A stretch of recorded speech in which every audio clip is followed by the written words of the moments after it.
Eh bien, bonjour tout le monde, j'espère que vous allez bien. Donc, c'est Jean-Pierre de Cyberlibris. Je suis content de vous retrouver pour cette nouvelle séance de présentation des nouveautés pour ScholarVox Université.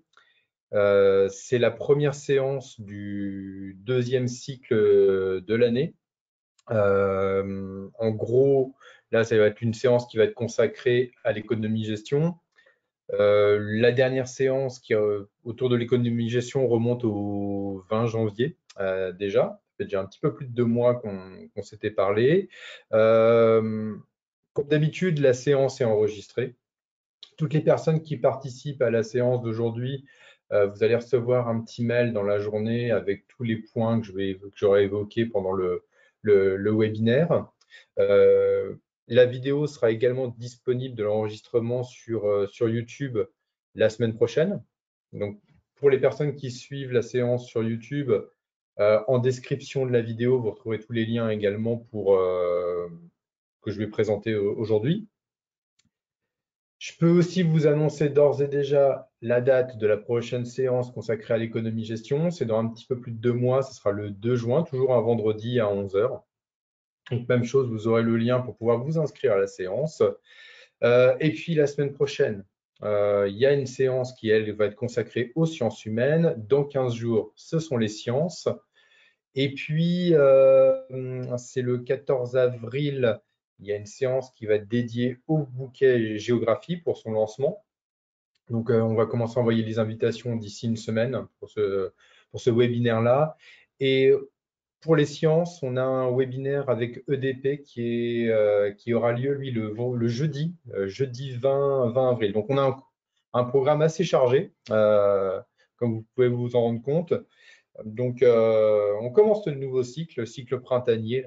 Donc, on est content. Donc, sur le plan de la séance, on va être sur une présentation, comme d'habitude, hein. Je vais faire un petit focus sur quelques mises à jour avec des éditeurs, donc des mises à jour importantes. Alors, petite nouveauté que j'ai commencé à incorporer dans le précédent webinaire économie-gestion, c'est que des nouveautés relatives à l'emploi métier formation seront ajoutées dans le cadre de ce webinaire-là.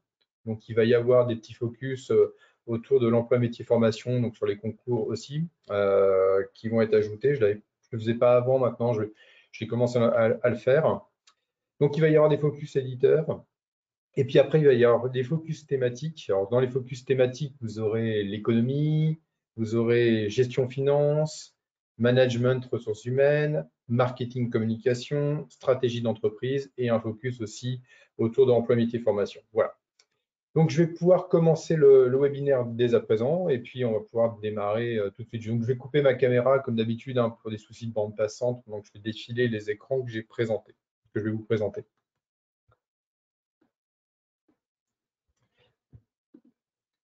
Alors, dans les nouveautés en économie-gestion, on a eu une belle mise à jour avec l'AFNOR ces dernières semaines.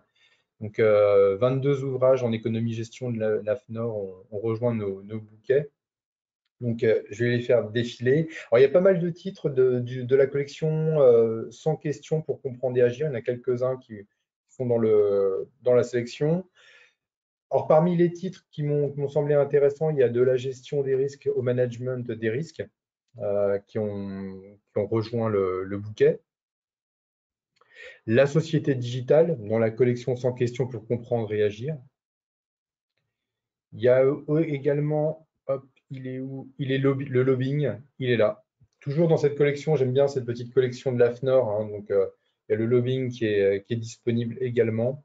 Et puis, toujours dans la même collection, je vais parler que de ça, management des risques aussi dans 100 questions pour comprendre et agir.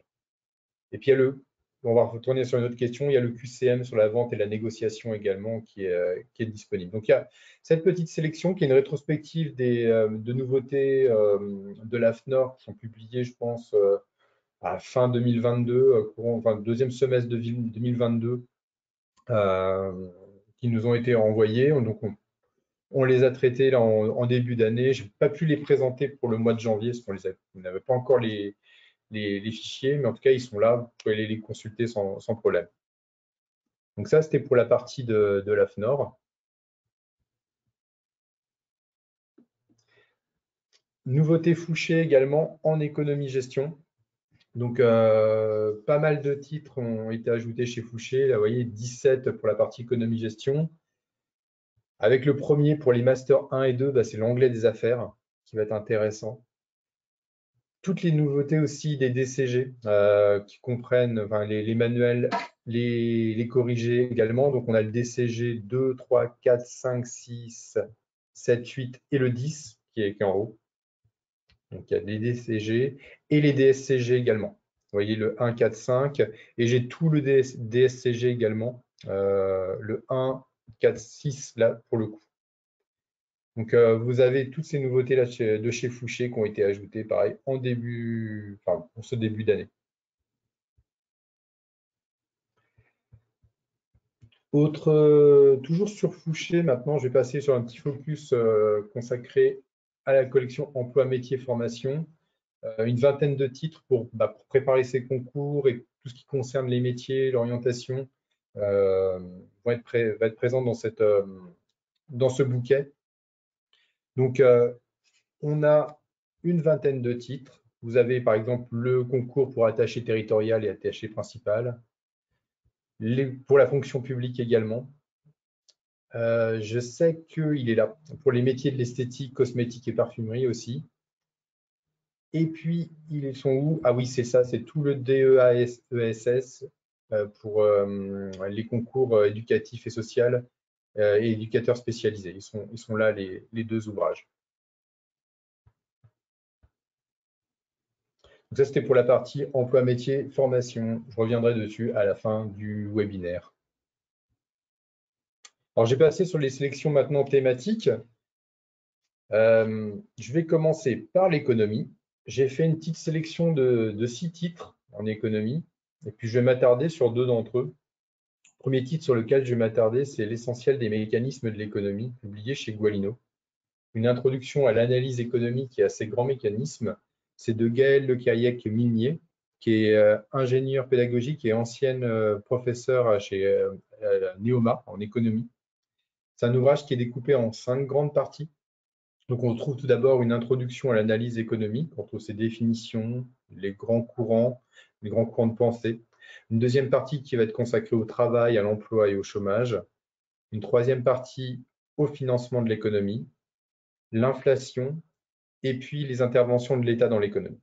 Donc, on est sur un petit manuel dans la collection des carrés de chez Gualino qui vient d'être mis en ligne. Alors, publié chez EMS, il est là. L'autre ouvrage que j'ai retenu, c'est Pourquoi travailler? Place et rôle du travail dans un monde en mutation. C'est de Anthony Husneau, qui est professeur en économie à l'Université de Côte d'Azur. Donc, quelle est la place justement du travail aujourd'hui dans nos sociétés modernes? Quelles sont les différentes formes de travail moderne qui existent? Voilà ce qu'on va retrouver un petit peu dans ce titre. Quelles sont les crises également que traverse le monde du travail aujourd'hui, et notamment le travail moderne, et tout un focus qui est basé là-dessus. Le travail expressif et la réalisation de soi, comment se réaliser soi-même dans le travail et pourquoi. Les modèles aussi d'artistes et d'entrepreneurs dans le travail expressif. On va retrouver également tout ce qui concerne le sens du travail dans un monde qui s'accélère. Et puis les questions relatives à la liberté et à la responsabilité dans le travail également. Donc, il y a ce petit guide qui est très intéressant, ce petit ouvrage sur le rôle du travail et sa place dans notre société aujourd'hui. Donc, un ouvrage que je vous recommande qui est vraiment super intéressant. Alors, en économie, parmi les 6 titres, vous pouvez donc retenir l'essentiel des mécanismes de l'économie et puis Pourquoi travailler, publié chez EMS. Je vais passer maintenant à la partie gestion finance, et même chose, j'ai sélectionné 6 titres et je vais m'attarder sur 2 d'entre eux. Et le premier titre sur lequel je vais m'attarder, il est là. C'est un gros manuel comptabilité générale publié chez Ellipse de Laurence Pang. C'est un ouvrage qui va être à destination des étudiants à la fois en BTS, en IUT, en AES et en école de commerce. L'ouvrage est vraiment bien complet, hein. Il comporte 28 chapitres. Alors, je ne vais pas vous faire un état des lieux des 28 chapitres, mais on trouve dedans en tout cas un manuel de cours, c'est déjà un manuel de cours avec des exercices et leurs corrigés. Et on trouve dedans une introduction à la comptabilité générale, le processus comptable au cours de l'exercice, les comptes de trésorerie, la création du capital et les notions d'emprunt, par exemple. Donc ça, c'est 5 exemples parmi les 28 chapitres qui composent cet ouvrage.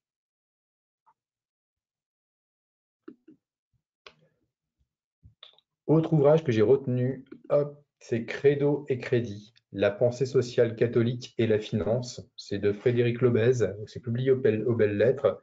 Alors Frédéric Lobez est prof de finance bancaire et d'éthique financière à l'Université de Lille. Et dans cet ouvrage, il revient, on est sur un ouvrage qui va être à la confluence de plusieurs genres, hein.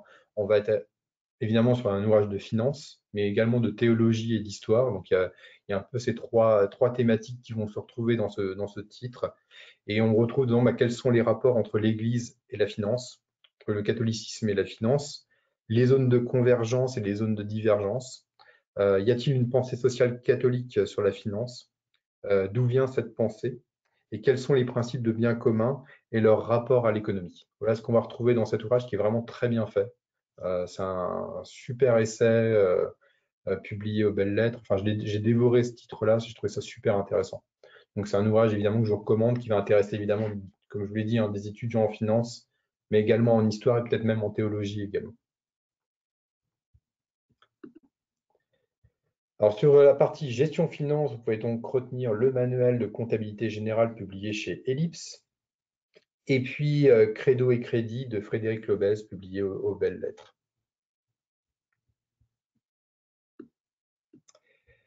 Je vais passer maintenant sur la partie management et ressources humaines. Donc, 6 titres ont été sélectionnés, je vais parler de 2 d'entre eux. Et j'ai pris 2 bouquins qui se font écho quelque part sur pas mal de thématiques. Donc, je vais commencer par celui-ci qui est publié aux Presses des Mines, qui s'appelle Les nouveaux modes de management et d'organisation, sous-titré Innovation ou effet de mode. C'est un ouvrage de Suzy Cannivenc, qui est enseignante chercheur en communication et management à Mines ParisTech. Et dans cet ouvrage, elle revient sur la crise de la Covid, comme quoi la crise de la Covid a été un accélérateur des transformations organisationnelles et managériales au sein des entreprises. Donc, c'est des effets qui ont été notés, ces accélérations d'organisation dans les entreprises. Et afin de répondre justement aux nouveaux défis post-Covid, on retrouve dedans toutes les transformations multiples et complémentaires au niveau de l'organisation, du management et culturel. Et puis, comme son nom, le titre d'ouvrage, c'est les nouveaux modes de management et d'organisation. Quels sont ces NMMO? Comment sont-ils implantés? Et quels sont les résultats justement de ces modes d'organisation du management en société post-Covid? Voilà ce qu'on va retrouver dans cet ouvrage qui est publié aux Presses des Mines. Et autre titre justement sur le management qui fait écho à l'autre, c'est publié chez EMS, c'est Innovation RH et managériale, 70 pratiques innovantes pour passer à l'action. Donc il y a plusieurs personnes qui ont travaillé sur cet ouvrage. J'ai tout d'abord Michel Barabel, qui est maître de conférence à l'Université de Paris-Est en management et ressources humaines. Il y a Sophie Loyeux, qui est content management au Lab RH. Et puis Olivier Meyer, qui est professeur des universités à Paris-Est. Donc, dans cet ouvrage, on revient sur 70 études de cas, il y a 70 études de cas d'entreprise. L'ouvrage explique les différentes étapes pour passer de l'innovation théorique à la pratique. Donc, dedans, qu'est-ce qu'on va retrouver? Les enjeux de la transformation dans le facteur RH, les pratiques innovantes, alors les différentes pratiques innovantes qui peuvent exister dans le recrutement, dans le développement des compétences, dans l'évaluation des carrières, dans la qualité de vie au travail, et puis autrement au niveau du management, d'une manière générale.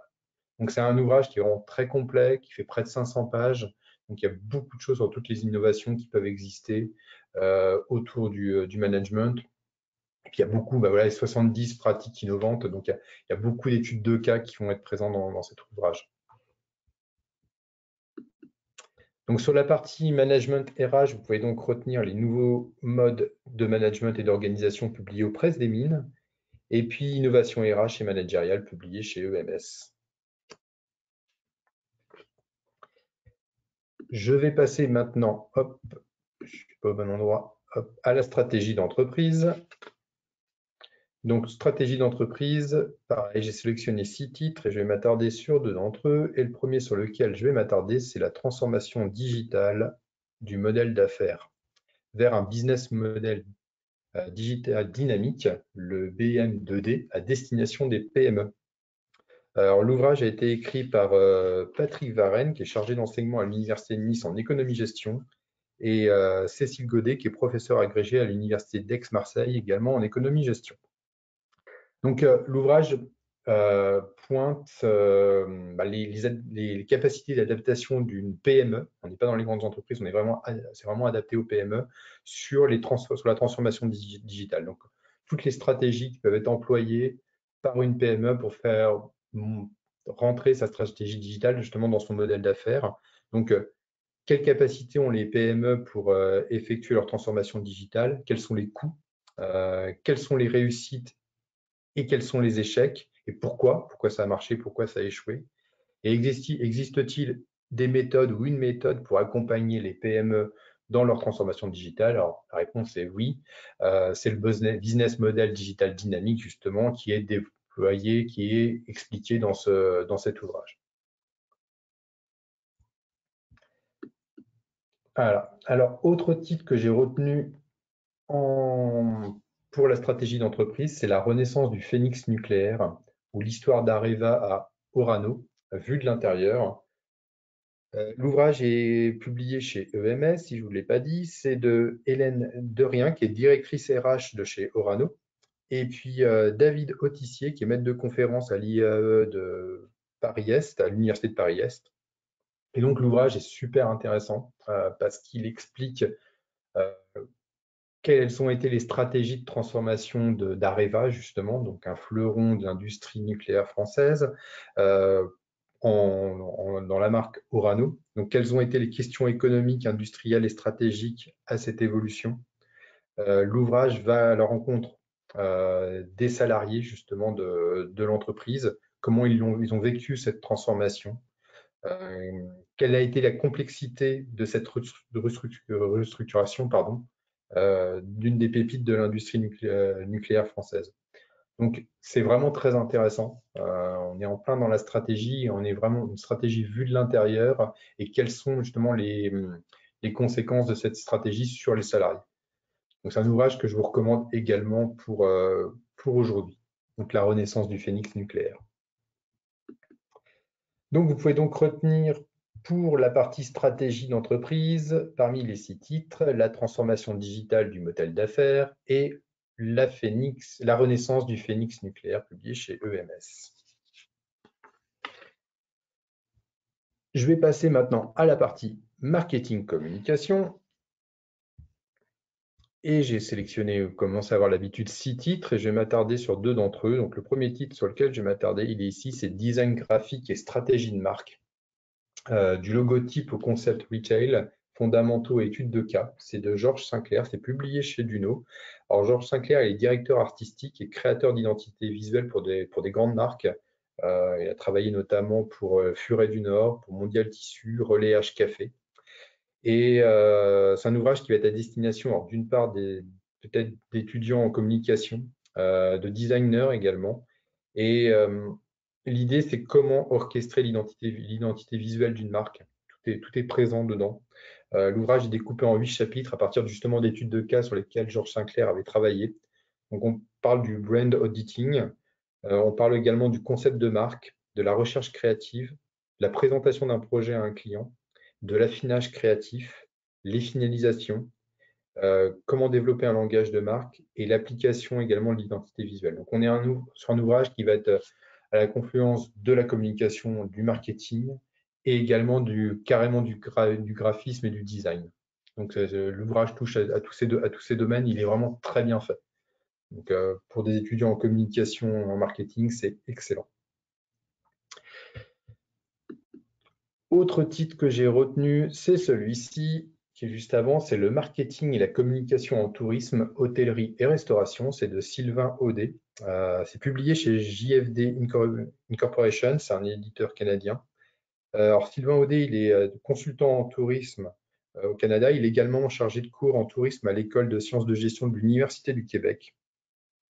Et l'ouvrage présente évidemment du marketing et de la communication, mais vraiment sous l'angle du tourisme et de l'hôtellerie et de la restauration. Donc, c'est comment construire un plan marketing en tourisme, pas seulement. Que veulent les visiteurs comme expérience dans le cadre du tourisme? Que peuvent leur offrir leur entreprise, justement? Quels moyens pour informer les visiteurs? Et comment se passe l'accueil des visiteurs et le suivi marketing et de communication dans le cadre du tourisme? Donc, c'est vraiment très intéressant pour des étudiants qui travaillent sur le marketing et notamment sur le tourisme, hein, évidemment. Donc, c'est un ouvrage que je vous recommande qui est plutôt très bien construit également. Donc, sur la partie marketing communication, vous pouvez donc retenir ici le design graphique et stratégie des marques et juste avant le marketing et la communication en tourisme, hôtellerie et restauration. Et pour terminer, je vais terminer sur emploi, métier, formation. J'ai fait une petite sélection de 6 titres parmi le bouquet, plus des fouchés que vous aviez vus tout à l'heure, hein. Et puis, je vais prendre le premier qui est là. C'est le kit du projet professionnel. Auto-coaching pour révéler ses talents et choisir sa voie. C'est de Anne-Sophie Hugues, qui est coach professionnel. Donc, l'ouvrage est publié chez Ellipse. Il est à destination des étudiants qui arrivent sur le marché du travail, à destination également de personnes en reconversion professionnelle. Et dans ce petit guide, il y a tous les outils qui expliquent comment choisir sa voie, quelles sont ses compétences, comment évaluer ses compétences et comment mettre en place, développer son accomplissement professionnel. Donc, il est très bien ce petit guide, justement, du point de vue d'étudiants qui arrivent sur le marché du travail, qui sont un peu désemparés. Il y a tout plein de trucs et astuces dedans pour reprendre confiance en soi, s'orienter correctement et savoir où chercher un job.